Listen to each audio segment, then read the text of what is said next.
नमस्कार, 22 जिले 22 खबर देख रहे हैं आप। मैं हूं आपके साथ रंजना सिंह राठौड़। बुलेटिन का आगाज करेंगे। करनाल के केसी 3C मॉल में लॉकडाउन में मसाज पार्लर खुले होने का मामला सामने आया। एक लड़की की शिकायत पर पुलिस ने रेड की। लॉकडाउन में पार्लर खोलने पर भी पाबंदी है, बावजूद इसके पार्लर खुला मिला। और जब तक पुलिस मौके पर पहुंची और पार्लर संचालिका मौके से निकल चुकी थी, पुलिस ने पार्लर का गेट बड़ी मुश्किल से खोला और अंदर से एक रजिस्टर और बैग कब्जे में लिया। मामला संदिग्ध होने के कारण पुलिस ने पार्लर में 30 मिनट तक छानबीन की। इस दौरान सिविल लाइन थाना पुलिस और दुर्गा शक्ति टीम मौके पर पहुंची। एक महिला ने पुलिस को सूचना दी कि K3C मॉल में एक मसाज पार्लर है और इसमें गलत काम होता है, सेक्स रैकेट भी चलता है। इस दौरान मसाज पार्लर संचालिका भी आ गई। इसके बाद दोनों महिलाओं ने एक दूसरे पर आरोप लगाए। दोनों के बीच जमकर हंगामा हुआ। पार्लर से पुलिस को आपत्तिजनक सामान भी बरामद हुआ है।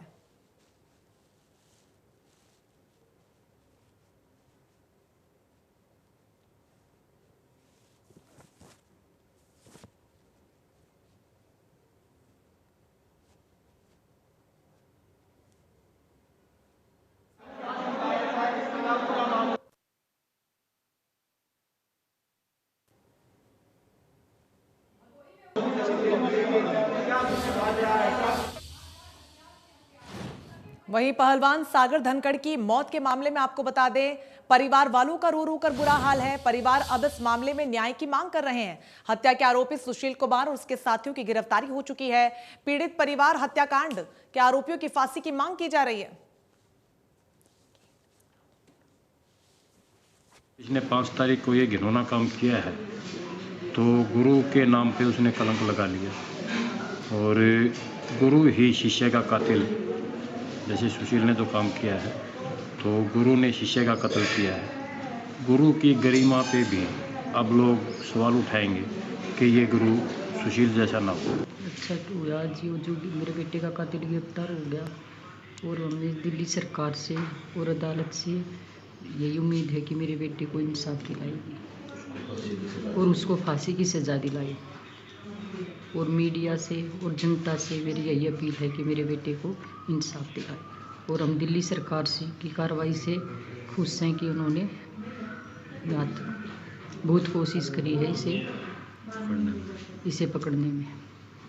और हमें उम्मीद है कि अदालत और सरकार मेरे बेटे को न्याय दिलाएगी और इसे फांसी की सज़ा होनी चाहिए।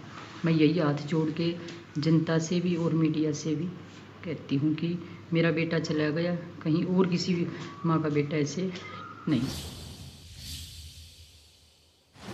तो वहीं रेवाड़ी के धारूहेड़ा कस्बे में एक युवक की गोलियां मारकर हत्या कर दी गई। वारदात के बाद हमलावर मौके से फरार हो गए। पूरी वारदात वहां लगे सीसीटीवी कैमरे में कैद हो गई, जिस फुटेज को कब्जे में लेकर मौके पर मौजूद लोगों से भी पूछताछ की जा रही है। पुलिस फिलहाल बदमाशों की गिरफ्तारी की कोशिश में लग गई है। वारदात के पीछे शराब बेचने को लेकर विवाद हुआ, ये खुलासा हुआ है, लेकिन फिर भी पुलिस सीसीटीवी फुटेज के आधार पर और मौके पर मौजूद लोगों से पूछताछ करके अपनी जांच को आगे बढ़ा रही है।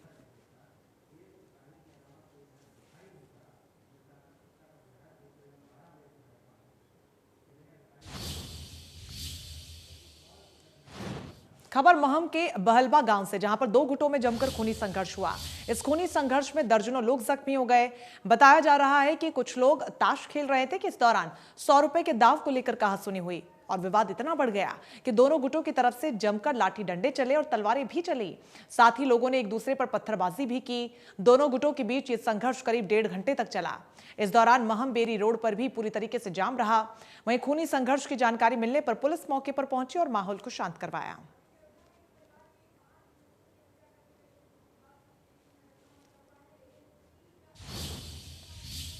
करते तब आ गए थे हम सारे 5 बालक थे। छठा वो आया मोटरसाइकिल खड़ी करके रोला क्या उल्टे सुल्टे बोल रहा ना, तो उसमें मैंने थप्पड़ मार दिया। उसमें उसके सारे घर वाले आके चिपके। करते करते लड़ाई बढ़ गई। कोई गंडास ले रहा है, कोई तलवार ले रहा है। उन नजियाते के साथ हमारे साथ तो मतलब हमला तला कर दिया उन्हें। खूब मारे पीटे। मारने पीटने के बाद में गाँव वाले आए, बस्ती वाले आए, उनने छटवाया। छटवाने के बाद में उस टाइम हम तो भाग दौड़ गए और मेडिकल में आगे पेंडा छटवा दिया हमने। तो खड़े थे, ऐसे जानबूझ के उन्हें चोट लगाई। हाँ, गुलेल में घाल के गोली मारी है। अच्छा, अब ऐसे खड़े थे, मेरे भाई का चोट लगी थी, इसके उसको उठाने गए, उन्हें हमला करा। मामला ये था सर, मेरे दादा के हाथापाई हुई थी, मैं छटवाने के लिए गया। मेरे भी मारे, कई मेरे काका मौजूद है वहाँ पर। मैंने पूछा क्या बात हुई, उसने बताया नहीं, मेरे सीधे मारने स्टार्ट कर दिया। मैं घर था अकेला, ये लड़के थे भी नहीं। जब मैं ये आए ने इतने मेरे चोट मार के चले गए। ये आए फिर बाद में फिर इनके चोट मारी है। गाँव के आदमी थे वो नहीं होते ने जी, हमको जान से मारते। बाहर दौड़ के अपने घर में जा पड़े हम जी। काम को बुला के ले, सरपंच को बुला के ले, सरपंच ने 15-20 आदमी गांव के गलाए। उन्होंने हमारे भी लठ मारे, दबा के पहले हम गाले। जब गांव ने उनको भी भगाए हैं, जब हमारी जान बची है जी। आदमी माँ को मारने का खतरा था।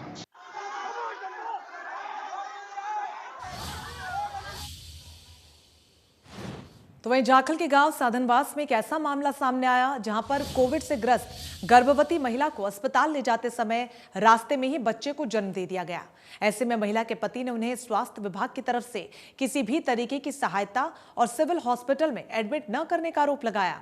महिला की डिलीवरी अब सेंटर पर कार्यरत एएनएम को मौके पर बुलाकर गाड़ी में ही करवाई गई, जहां पर रेखा देवी ने लड़के को जन्म दिया। ये बताया जाता है कि आंगनवाड़ी कार्यकर्ता रेखा की 19 मई को रिपोर्ट कोरोना पॉजिटिव आई थी, जो घर में ही आइसोलेटेड थी। सुबह पता चला है, सुबह अभी पेशेंट को लेके आए हैं तकरीबन 10:50 पे कि रात को तलवाड़ी के पास में कोई डिलीवरी हुई है। रात को तकरीबन 2:15 पे, और वो जो डिलीवरी हुई है वो गाड़ी ख़राब हुई है। उनकी गाड़ी ख़राब होने के कारण जो डिलीवरी हुई है वो फुल पे थी डिलीवरी, और वहीं पे रोड पे डिलीवरी हुई है। नहीं, हमारे पास जाखड़ हॉस्पिटल में वो नहीं लेकर पहुंचे पेशेंट को, रास्ते में ही डिलीवरी हुई है उनकी। कैसे? नहीं, इसमें ऐसा है कि जाखड़ हॉस्पिटल में हमारे पास कोविड सेंटर है, लेकिन कोविड के लिए अलग से डिलीवरी रूम नहीं है हमारे पास। इसलिए जी सानू कोई सरकारी या प्राइवेट कोई सहायता नहीं मिली हैगी, तो जी बहुत औखे हुए। असी प्राइवेट च भी इन्होंने कोई वो नहीं की हैगी साडी सहायता जी। असी फिर जी उत्थे साधनवास तो चले, तलवाड़े आंदे आंदे साडा जी गड्डी खराब हो गई जी। उत्थे मैडम दे ज़्यादा दर्द होने लग गए जी। फिर असी नर्स वगैरह नूं फोन किया जी, इन्होंने आके साडी डिलीवरी की जी। सानू कोई सरकारी सुविधा नहीं मिली हैगी जी।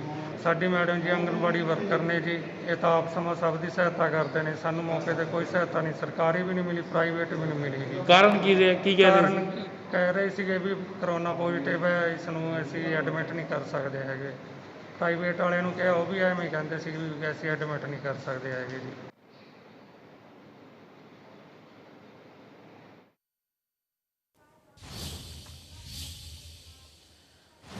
खबर सिरसा से, जहां पर कोरोना कहर के बाद अब ब्लैक फंगस के बढ़ते प्रकोप ने स्वास्थ्य विभाग आमजन की चिंताओं को बढ़ा दिया है।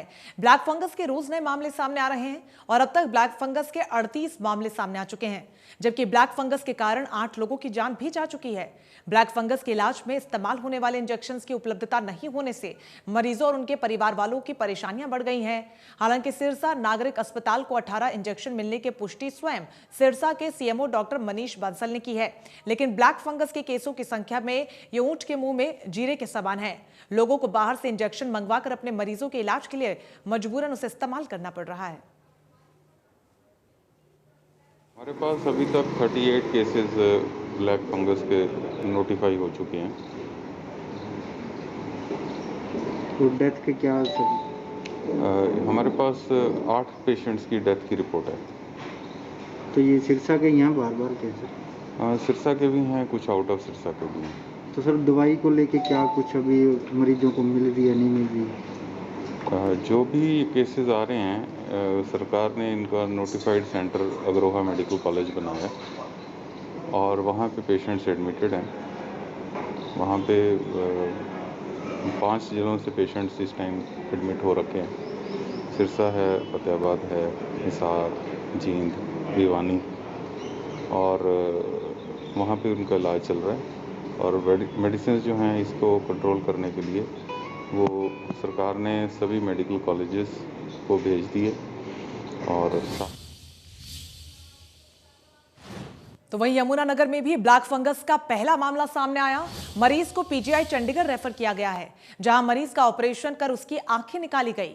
सिविल सर्जन ने बताया कि मरीज उत्तर प्रदेश के बेहट का रहने वाला है, जो निजी अस्पताल में दाखिल हुआ था। स्थिति की गंभीरता को देखते हुए मरीज को चंडीगढ़ पीजीआई रेफर किया गया, जहां पर उसकी सर्जरी की गई। सिविल सर्जन ने बताया कि मरीज कोरोना पॉजिटिव है और उसका इलाज चल रहा था कि उसी दौरान उसे आंख की तकलीफ शुरू हो गई। सभी निजी अस्पतालों को हिदायतें जारी कर दी गई हैं कि ऐसा कोई भी मामला सामने आने पर स्वास्थ्य विभाग को सूचित जरूर करें। जो इसकी ट्रीटमेंट की मोडेलिटी है, एम्फोटेरिसिन बी है, वो हमारे पास उपलब्ध है। स्टेट लेवल पर भी एक कमेटी बनी हुई है, तो पेशेंट के हिसाब से जो ट्रीटमेंट मिलनी है वो ट्रीटमेंट उपलब्ध है। लेकिन इसमें कई बार सर्जिकल ट्रीटमेंट भी करनी पड़ती है, और सर्जिकल ट्रीटमेंट के बाद जो है वो ट्रीटमेंट एंटी फंगल ट्रीटमेंट दी जाती है। तो ऐसे केसेस को हायर सेंटर ही रेफर किया जाएगा, और उसकी भी जो है टाई अप और प्रोसेस जो सभी डिस्ट्रिक्ट हॉस्पिटल्स को मेडिकल कॉलेजेस के साथ इसमें जोड़ा हुआ है। हमारे जिले को कल्पना चावला मेडिकल कॉलेज है करनाल को, उनके साथ करेंगे। झज्जर में 2 हफ्ते पहले सालावास क्षेत्र में 4 पेट्रोल पंपों पर हुई लूट के मामले में पुलिस ने एक आरोपी को गिरफ्तार कर लिया। पुलिस के मुताबिक 2 युवकों ने हथियार के दम पर पेट्रोल पंप पर लूट की थी और एक कर्मचारी को भी चोट पहुंचाई थी। जांच अधिकारी ने बताया कि आरोपी नशे के आदी हैं। नशे की लत के चलते ही आरोपियों ने लूट की वारदात को अंजाम दिया।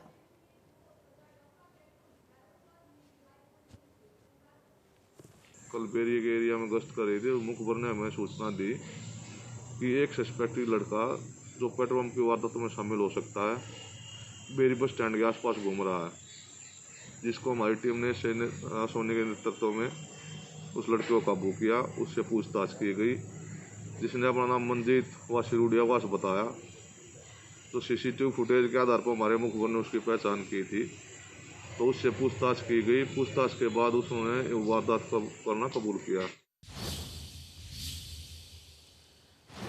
मेवात के बहुचर्चित आसिफ हत्याकांड में गिरफ्तार किए गए 6 आरोपियों को 4 दिनों की रिमांड अवधि पूरी होने के बाद अदालत में पेश किया गया। अदालत ने सभी आरोपियों को भोंडसी जेल भेज दिया। पकड़े गए आरोपियों से पुलिस ने हत्या में इस्तेमाल किए गए लाठी, डंडा, सरिया इत्यादि बरामद कर लिया है। इसके साथ ही पुलिस ने हत्याकांड का खुलासा करते हुए अहम सबूत भी पूछताछ में आरोपियों से जुटा लिए हैं। जल्द ही पुलिस इस मामले में बड़ा खुलासा कर सकती है।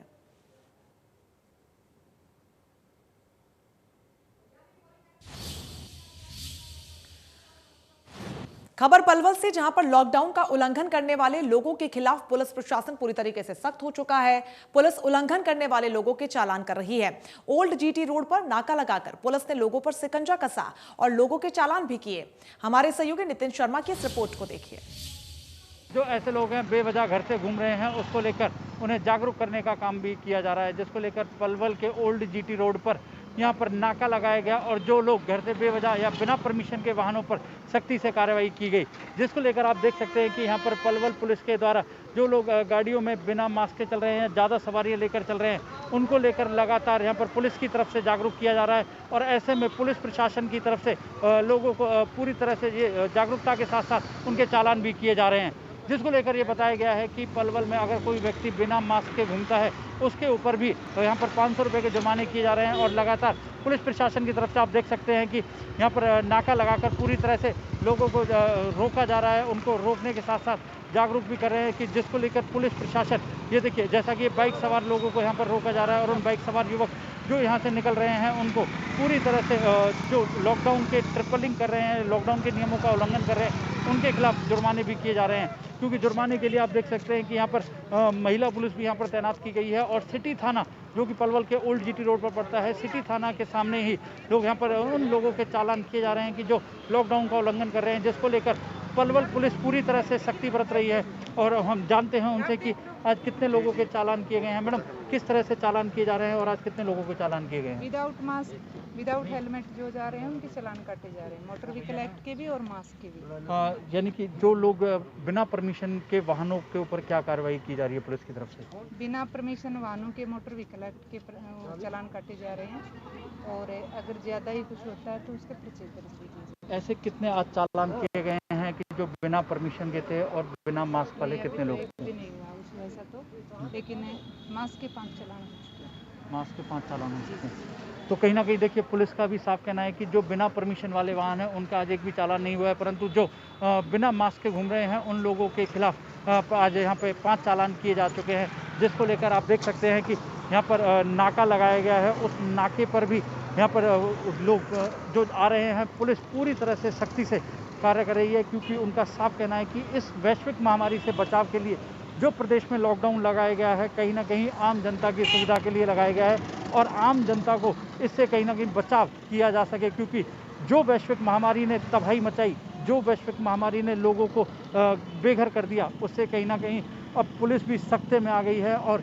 ऐसे में लोगों को किस तरह से जागरूक कर रही है, उसके लिए कहीं ना कहीं पुलिस की एक अहम जिम्मेदारी बनती है, क्योंकि फ्रंट लाइन वर्कर्स होने के कारण पुलिस पूरी तरह से काम कर रही है। और ऐसे में जो लोग लॉकडाउन का उल्लंघन कर रहे हैं उनके खिलाफ पुलिस पहले से ज़्यादा सख्त हो गई है और उनके जुर्माने के साथ साथ चालान, चाहे वाहनों के हों, चाहे वो धारा 144 के उल्लंघन के हों, चाहे वो किसी भी वे में हो, तो उनके वो चालान कर रही है और पूरी तरह से सख्ती से कार्रवाई अमल में लाते हुए पुलिस पूरी तरह से यहाँ पर लोगों को जागरूक करने का काम उसके से लिए कर रही है। जैसा कि आप देख सकते हैं यहाँ पर नाका लगाया गया है और उस नाके पर यहाँ पर जो तैनात पुलिसकर्मी है वो उनको वहाँ पर लोगों को किस तरह। फरीदाबाद के वल्लभगढ़ मुख्य बाजार में दुकानदारों के लॉकडाउन का उल्लंघन करने को लेकर विवाद हो गया। इस बीच बाजार में दुकानदारों की भीड़ देखने को मिली। पुलिस के साथ दुकानदारों ने जमकर बहस भी की। दुकानदारों का आरोप है कि बाजार में पुलिस की शय पर कुछ दुकानें खोली जा रही हैं और धड़ल्ले से सामान भी बेचा जा रहा है, जबकि कुछ दुकानदारों के साथ पुलिस सख्ती से पेश आ रही है। विवाद के बाद पुलिस कमिश्नर ओपी सिंह ने कहा कि लोगों को पुलिस से परेशानी हो तो शिकायत करें, पुलिस से उलझे नहीं। बता दें कि शहर में असेंशियल दुकानों को छोड़कर सभी दुकानें बंद करने के आदेश दिए गए हैं। आरोप है कि पुलिस की मिलीभगत से कुछ दुकानदार पीछे के रास्ते से सामान बेच रहे हैं। पुलिस सामान बेचने में दुकानदारों की मदद कर रही है। चौकी इंचार्ज का कहना है कि कुछ दुकानदार पीछे के रास्ते से दुकान खोलते हैं। पुलिस उनके खिलाफ कार्रवाई कर रही है। पहले भी कई दुकानदारों के खिलाफ पुलिस एक्शन ले चुकी है। तो आप पूरी तरह से इसको बंद करवाइए या पूरी तरह से खुलवाइए। जब आप उनको दिवा सकते हैं और कह रहे हैं प्रूफ करा दो, मैं प्रूफ करा रहा हूँ, आप चलो मेरे साथ, आप मेरे साथ चलो, मैं ग्राहक बन के आपको जिससे कहो सामान दिलवाता हूँ। हमारा एडमिनिस्ट्रेशन इसमें पूरी तरह से फेल है। कोई व्यापारी नहीं खोलना चाहता, लेकिन 2 दुकानें खुलेंगी तो उसमें फिर 4 और खुलेंगे उसके सारे। भैया पुलिस वाले बैठे रहते हैं दुकानों के बाहर में, दुकान का शटर उठते हैं, माल जाता है, उनको देख के और दुकानदार आते हैं। अब वो ये कहते हैं भैया जब वो पुलिस वाले काम करा रहे तो हम क्यों नहीं कर सकते। पुलिस उनके पीछे डंडे लेके भागती है। इस वजह से हमारा एक बंदा अभी पीछे गिर गया और बेहोश है। या तो बाजार पूरा बंद करवाओ, नहीं करवा सकते तो पुलिस वालों से कहो अपने वहाँ बैठ जाके हम काम करें। सर पुलिस वालों ने रिश्वत ले काम कर रहे हैं। सर हम पागल हैं, दुकान खोल कर चोरी की तरह आ रही, चोर की तरह सामान दे रही, पागल हैं हम। और हम करते तो पुलिस वाले डंडा उठाते, हमारा आदमी एक बेहोश हो गया, हम पागल है।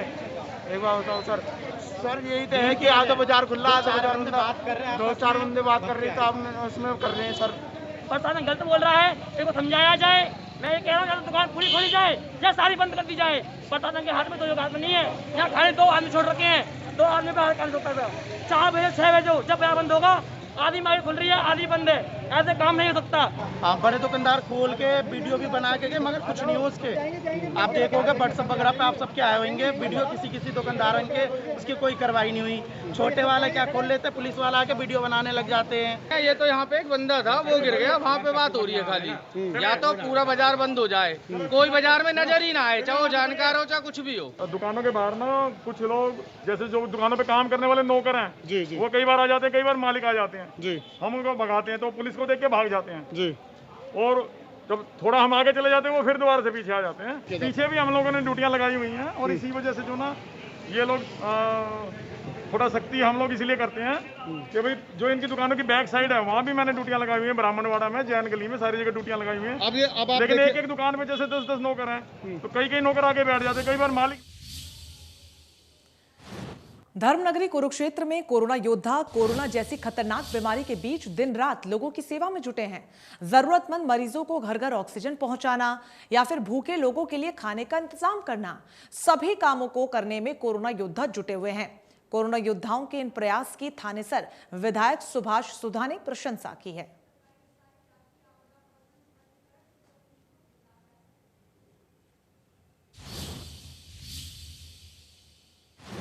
पानीपत के टोल प्लाजा पर भारतीय किसान यूनियन के प्रदेश अध्यक्ष गुरनाम सिंह चडूनी का दिल्ली जाते समय किसानों ने जोरदार स्वागत किया, जहां पर करनाल से हजारों की संख्या में गाड़ियों का काफिला और किसान कुंडली बॉर्डर के लिए रवाना हुए। किसान नेता चडूनी ने कहा कि वो सरकार को दिखाना चाहते हैं कि किसान अभी सोया नहीं है, किसान जागा हुआ है और वो सरकार को जगाना चाहते हैं। किसानों में जोश है, तभी तो एक बुलावे पर ही हजारों गाड़ियां और किसानों का काफिला एक आवाज पर रवाना हो गया और सरकार को चेताने का काम कर रहे हैं। किसान अपनी मांग को लेकर पिछले 6 महीनों से दिल्ली कुंडली बॉर्डर पर डटे हुए हैं।